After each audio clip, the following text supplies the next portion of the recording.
this is about power of decision, and this is his fourth speech. So he's going to convince you, or he's going to describe to you how to say it. Please put your hands together for Murimi.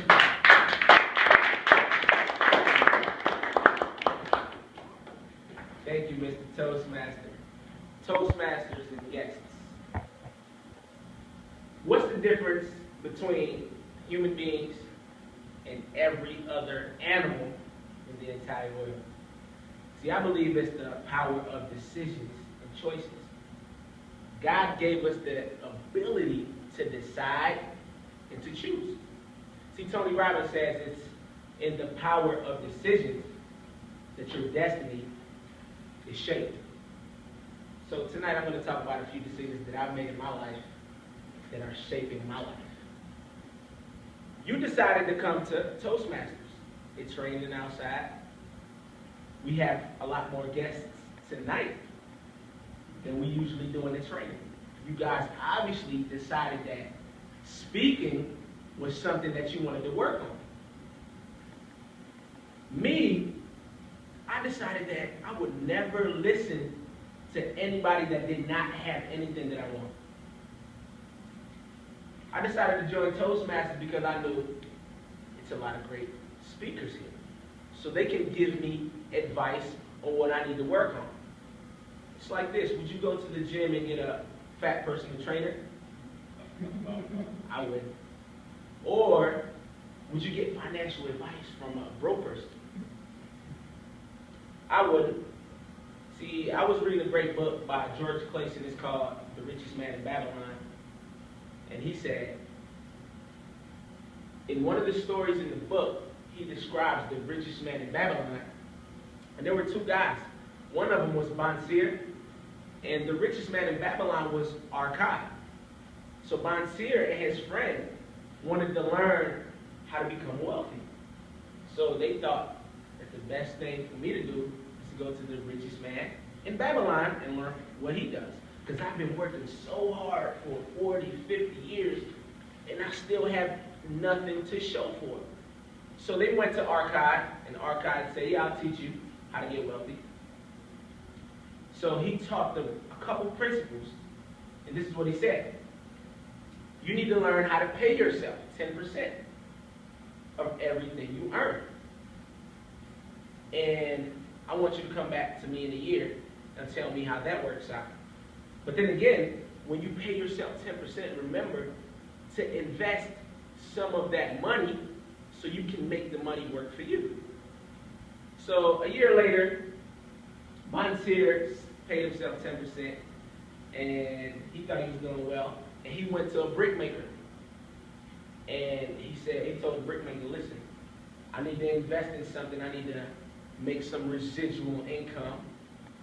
So the brickmaker was fine. He said, fine, let's do it. The brickmaker said, I will go to a different city and we're going to invest in jewels. So Bonseer invested in jewels from a brickmaker. So guess what happened? He lost all his money.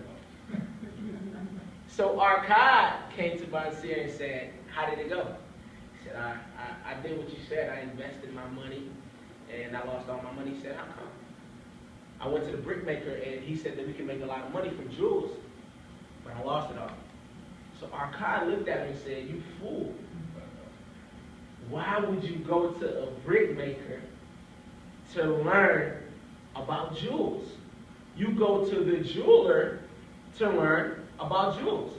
So here's what I decided. I would never go to anybody that didn't have what I wanted to learn about. Let's say if it's about money, I wouldn't go to the Tiger Woods to learn about basketball.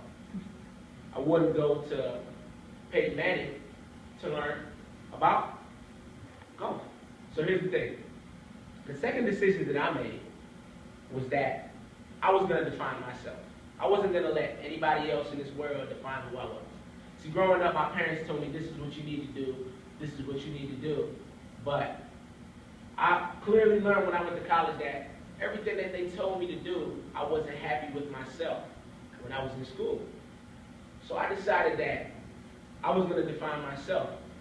And in the power of decided to define myself, I learned about a great story about the frog and the scorpion.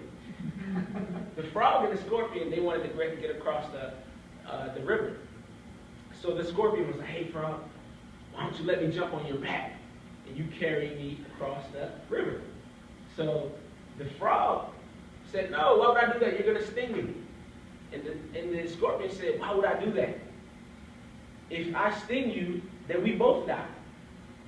Then the frog said, that's true.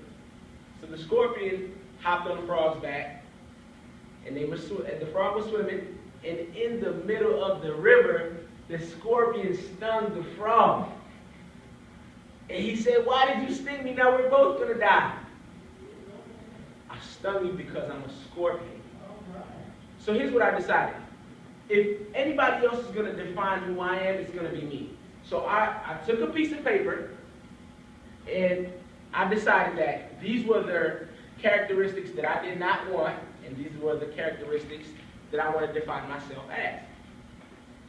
I wrote them down, I looked at them, and here's what I learned from a book that Kurt brought in, which is Psycho-Cybernetics.